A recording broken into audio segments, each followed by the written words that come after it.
Principles for Success, an ultra mini-series adventure in 30 minutes and in 8 episodes. Episode 1, The Call to Adventure. Before we begin, let me just establish the fact that I don't know much relative to what I need to know. Whatever success I've had in life has more to do with my knowing how to deal with my not knowing than anything I know. That I should be telling other people what to do sounds kind of presumptuous to me, but I'm going to do it because I believe that the principles that have made me successful could help others achieve their own goals.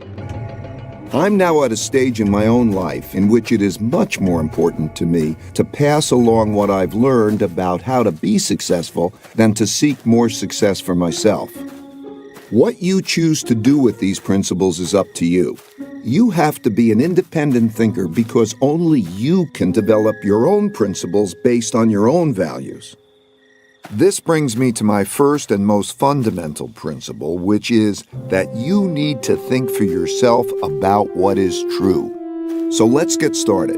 Early on, I discovered I needed principles. Principles are smart ways for handling things that happen over and over again in similar situations. There are principles for everything, from skiing to parenting to cooking and so on. I'm going to share some of my most important overarching life principles that influence how we approach everything that we do. I didn't start out with principles. I acquired them over a lifetime of experiences, mostly from making mistakes and reflecting on them. My life principles are simple, but they're not complete.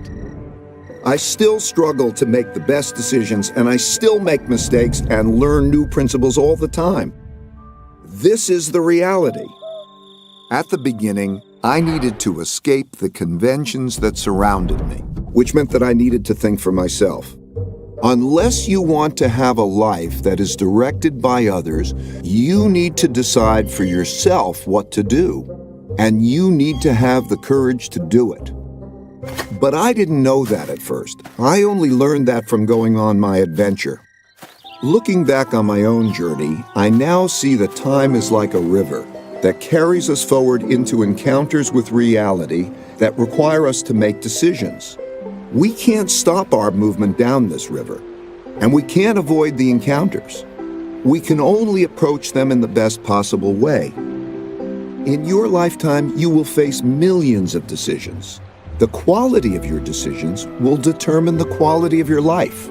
Over the course of my lifetime, the most valuable things I've learned were the results of mistakes I reflected on to help form principles so I wouldn't make the same mistakes again. These principles took me from being a very ordinary middle-class kid from Long Island to becoming very successful as judged by conventional measures. They also gave me the meaningful work and meaningful relationships that I value even more than these conventional successes. People often ask me how I did it. I can assure you it wasn't because of my uniqueness as a person. It was the result of a unique approach to life I believe almost anybody can adopt. It starts with embracing reality and dealing with it. The path you take in life is your most important decision. In my case, I wanted my life to be great, and I feared boredom and mediocrity more than I feared failure. Since I didn't start out with money, and I didn't need much more than a bed to sleep in and food to eat, I could skew my decisions to pursue my adventures. So ever since I was a kid, I ran after the things I wanted, crashed, got up and ran again, and crashed again, and each time I crashed, I learned something, got better, and crashed less. By doing that over and over again, I learned to love this process, even the crashing part of it. Through it, I encountered reality, and I learned how to deal with it, which inspired another one of my most fundamental principles, which is that truth is the essential foundation for producing good outcomes. By truth, I don't mean anything more than the way the world works. I believe that we were given the laws of reality by nature. Humans didn't create them, but we can use them to foster our own evolution and achieve our goals. Realizing that made me a hyper-realist, By which I mean I became someone who has discovered the great rewards of deeply understanding, accepting, and working with reality as it is and not as I wish it would be. When I say I'm a hyper-realist, people sometimes think I'm saying that dreams can't come true. That's absolutely not true. Without pursuing dreams, life is mundane. What I mean is that, to me, hyperrealism is the best way to choose one's dreams and then achieve them. Having big dreams, plus embracing reality, plus having lots of determination will bring you a successful life. I believe this formula is true for everyone. But what does a successful life look like? We each have to decide for ourselves what success is. I don't care whether you want to be a master of the universe or to live under a palm tree or anything else. I really don't. Each of us chooses goals based on our values and decides on the best path to achieve them. But we all need approaches to making decisions that work well, especially when facing problems, mistakes, and weaknesses that stand in our way. To succeed, we must embrace all our realities, especially the harsh realities that we wish weren't true. At first, looking at these harsh realities caused me a lot of pain, but I learned that this pain was just psychological, and that my seeing things differently made all the difference. I came to view problems like puzzles that would reward me if I could solve them. They would help me deal with the problem at hand, and they would give me principles for dealing with similar problems in the future. I learned to treat pain as a cue that a great learning opportunity is at hand, which led me to realize that pain plus reflection equals progress. Meditation has been invaluable in helping me see things that way. I found that when I calmed myself down and embraced my realities and dealt with them, the rewards brought me pleasure and the pain faded. Each of us has the unique capability to think logically, to reflect on ourselves and our circumstances, and to direct our own personal evolution. Doing this well is just a matter of following a simple 5-step process. We've discussed how important it is to reflect carefully after experiencing pain. When I did this, I was usually able to discover principles that would prevent me from repeating the same mistakes in the future. And I could see that being successful simply consisted of 5 steps. Step 1 is to know your goals and run after them. What is best for you depends on your nature, so you need to really understand yourself and know what you want to achieve in life. Step 2 is to encounter the problems that stand in the way of getting to your goals. These problems are typically painful. If handled badly, some of them can lead to your ruin. But to evolve, you need to identify those problems and not tolerate them. Step 3 is to diagnose these problems to get at their root causes. Don't jump too quickly to solutions. Take a step back and reflect in order to really distinguish the symptoms from the disease. Step 4 is to design a plan to eliminate the problems. This is where you will determine what you need to do to get around them. And step 5 is to execute those designs, pushing yourself to do what's needed to progress toward your goal. A successful life essentially consists of doing these 5 steps over and over again. This is your personal evolution. And you see this process everywhere. It's just a law of nature. Think of any product, any organization, or any person you know, and you will see that this is true for them. Evolution is simply a process of either adapting or dying. Conceptually, it looks just like the 5-step process I've described. As you push through this often painful process, you'll naturally ascend to higher and higher levels of success. I found that when I did it better, my struggling never became easier, because the more capable I became, the greater the challenges I would take on. Because different people are strong and weak at different things, most people can't do all 5 steps well. Not facing this reality means you could stretch further than you should. And as the heights get greater, your falls could also be greater. Sometimes terrible things happen to all of us in life. They can ruin us, or they can profoundly improve us, depending on how we handle them. Something like this happened to me in 1982. We progress forward until we encounter setbacks. Whether or not we get out of them and continue forward or spiral downward depends on whether or not we're willing to face the failure objectively and make the right decisions to turn the loop upward again. Something terrible happened to me in 1982 when I bet everything on a depression that never came. The period between 1979 and 1982 was one of extreme turbulence for the global economy, the markets, and for me. And I believed that the U.S. economy, with the world economy tied to it, was headed toward a catastrophe. This view was extremely controversial. I wanted the great upside and very publicly took a big risk and was wrong, dead wrong. After a delay, the stock market began a big bull market that lasted 18 years, and the U.S. economy enjoyed the greatest growth period in its history. This experience was like a blow to my head with a baseball bat. I had to cut my losses so that my company, Bridgewater, was left with one employee, me. I was so broke I had to borrow $4,000 from my dad to pay my bills. But even worse was having to let go the people I cared so much about. I wondered whether I should give up my dream of working for myself and play it safe by working for someone else in a job that would require me to put on a tie and commute every day. Though I knew that for me, taking less risk would mean having a less great life. Being so wrong, and especially being so publicly wrong, was painfully humbling. I am still shocked and embarrassed by how arrogant I was in being totally confident in a totally incorrect view. Though I'd been right much more than I'd been wrong, I had let one bad bet erase all my good ones.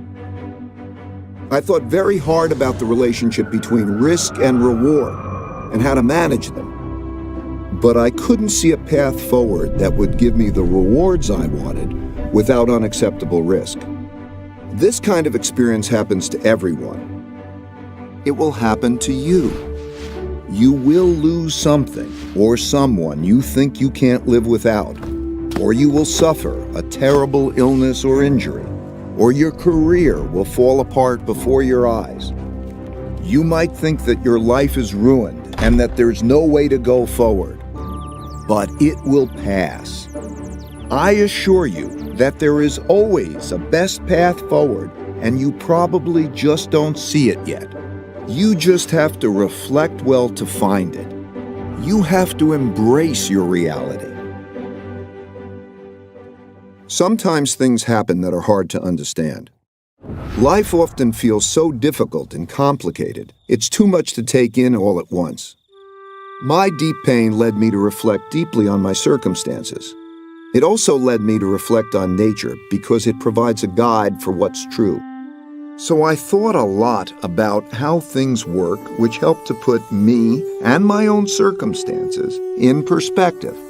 I saw that at the Big Bang, all the laws and forces of the universe were created and propelled forward, interacting with each other as a perpetual motion machine, in which all the bits and pieces coalesce into machines that work for a while, fall apart, and then coalesce into new machines. This goes on into eternity. I saw that everything is a machine. The structure and evolution of galaxies, the formation of our own solar system, the makeup of Earth's geography and ecosystems, our economies and markets, and each of us. We individually are machines made up of different machines. Our circulatory system, our nervous system, that produce our thoughts, our dreams, our emotions, and all the other aspects of our distinct characters. All of these different machines evolve together through time to produce the realities we encounter every day. And I realized that I was just one tiny bit in 1 nanosecond deciding what I should do. While that perspective might sound very philosophical, I found that it was very practical, because it showed me how I could deal with my own realities in a better way. For example, I observed that most everything happens over and over again in slightly different ways. Some in obvious short-term cycles that are easy to recognize, so we know how to deal with them, like the 24-hour day. Some so infrequently that they haven't occurred in our lifetimes, and we're shocked when they do, like the once-in-a-100-year storm. And some we know exist, but are encountering for the first time, like the birth of our first child.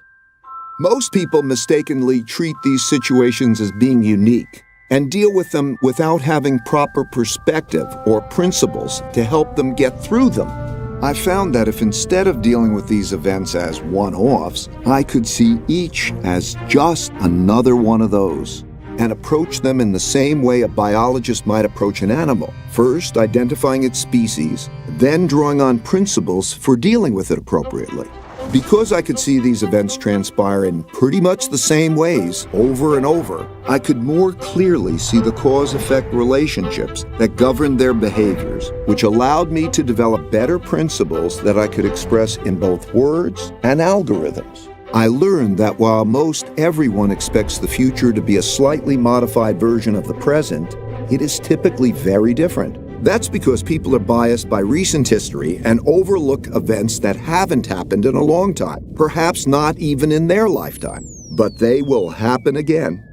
With that perspective, I realized that what I missed when I mistakenly called for a Great Depression was hidden in the patterns of history. And I could use my newfound knowledge of these patterns to make better decisions in the future. And when I thought about my challenge, balancing risk and reward, I realized that risk and reward naturally go together. I could see that to get the most out of life, one has to take more risk, and that knowing how to appropriately balance risk and reward is essential to having the best life possible. Imagine you are faced with the choice of having a safe, boring life if you stay where you are, or having a fabulous one if you take the risk of successfully crossing a dangerous jungle. That is essentially the choice we all face. For me, the choice was clear, but that doesn't mean the path forward was without challenges. I still needed to face two big barriers that we all must face. I can't tell you which path in life is best for you because I don't know how important it is for you to achieve big goals relative to how important it is for you to avoid the pains required to get them. This is the courage I spoke of earlier, and we each have to feel these things out for ourselves. After my big mistake in calling for a depression, I had come to one of life's forks in the road, as we all do. If I made the choice to take a normal job and play it safe, I would have ended up with a very different life than the one I had. But as long as I could pay the rent, put food on the table, and educate my kids, the only choice for me was to risk crossing the jungle in pursuit of the best life possible. My big mistake in betting on a depression gave me a healthy fear of being wrong. In other words, it gave me deep humility, which was exactly what I needed. At the same time, it didn't stop me from aggressively going after the things I wanted. To succeed, I needed to see more than I alone could see. But standing in my way of doing that were the two biggest barriers everyone faces: our ego and blind spot barriers.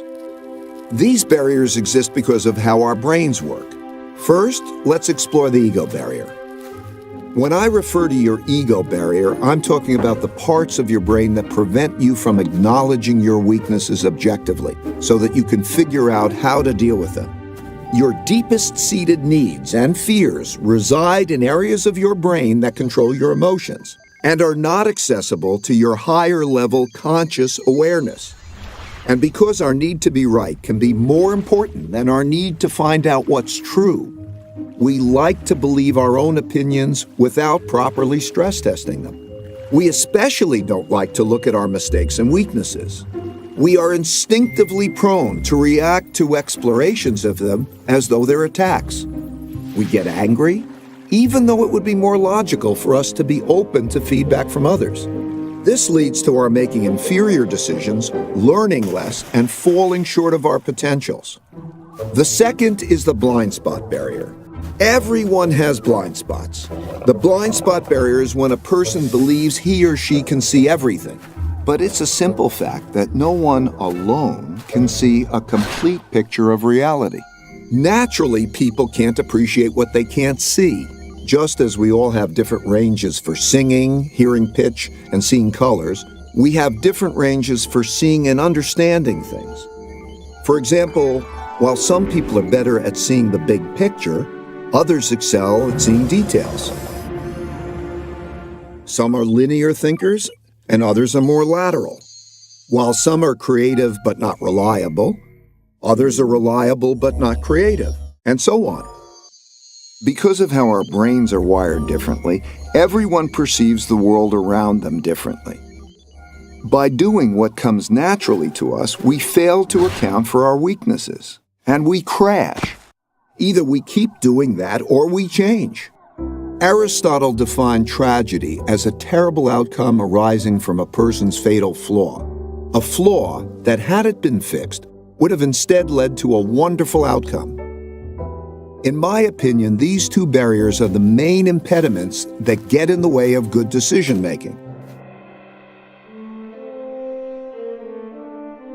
Taking risks and occasionally being ruined wasn't acceptable, and neither was not taking risks and not having exceptional results.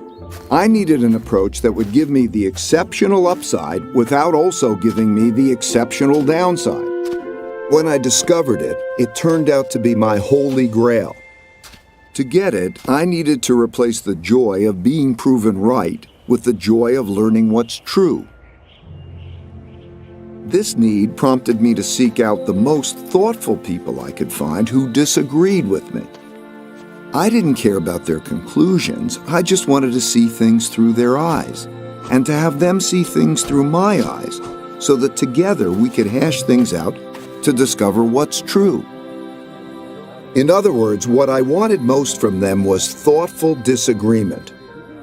Going from seeing things through just my eyes to seeing things through the eyes of these thoughtful people was like going from seeing things in black and white to seeing them in color. The world lit up.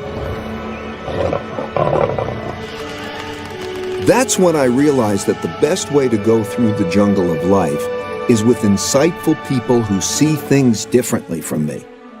Think about the 5-step process I described earlier. As I said, because we are wired so differently, not everyone can do all the 5 steps well. But you don't have to do them all alone. You can get help from others who are good at what you're not, who are wired to perceive things you can't. All you need to do is let go of your attachment to having the right answers yourself, and use your fear of being wrong to become open-minded to these other views. In this way, you could point out the risks and opportunities that you would individually miss. I found that taking this radically open-minded approach and believability weighting people's thinking significantly increased my probabilities of making the best decisions possible. This enabled me to ascend to greater heights and greater challenges. In the past, I would have always wanted to do what I myself thought was best. But now I sought out the strongest independent thinkers I could find. I still do. There is nothing better to be on a shared mission with extraordinary people who can be radically truthful and radically transparent with each other. This approach led me to create a company with a unique idea meritocracy, operating in a unique way that produced unique successes. In an idea meritocracy, you get the best of everybody. Everyone thinks independently. Then we work through our disagreements to get at what's best. However, not every opinion is equally valuable, and we had to learn to distinguish between good ideas and bad ones to get the best decisions. In other words, we needed to believability weight people's thinking. But that's another story I will explain in my work principles. Right now, there are many wonderful opportunities and dangerous risks surrounding you that you don't see. If you saw them, free of the distortions produced by your ego or your blind spots, you would be able to deal with them more effectively.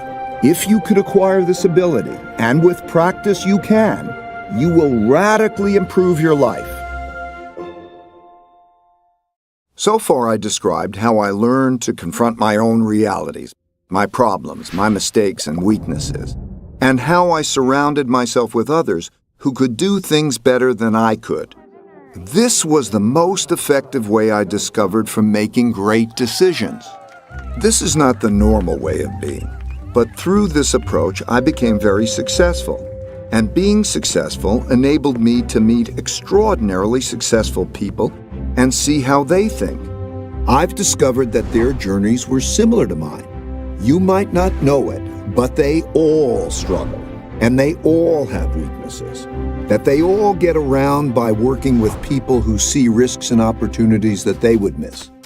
Over time, I learned that by nature, most people's greatest strengths are also connected to their most significant weaknesses. And striving hard for big things is bound to lead you to painful falls. It's just part of the process. Such setbacks will test you. They sort people. Some think hard about what caused their setbacks, learn lessons, and continue progressing toward their goals, while others decide that this game is not for them and get off the field. I've come to realize that success is not a matter of attaining one's goals. I found that when I reached each new higher level of success, I rarely remained satisfied. The things we are striving for are just the bait. Struggling to get them forces us to evolve, and it is this struggle toward personal evolution with others that is the reward. I no longer wanted to get across the jungle, but instead wanted to find greater and greater challenges to go after. Surrounded by great people, working together on a shared journey. Eventually, the success of the mission and the well-being of the people alongside me became more important than my own success. I also started to see beyond myself and wanted others to be successful when I'm no longer here. I realize that if I fail to do that, I will be a failure. I struggle with this now. We all struggle with different things at different times, until we either choose to give up or until we die and become part of the larger evolutionary story. This is how all machines work and are recycled through time. When a machine breaks down, its parts go back into the system to become parts of new machines that also evolve through time. Sometimes this makes us sad because we become very attached to our machines. But if you look at it from the higher level, it's really beautiful to observe how the machine of evolution works.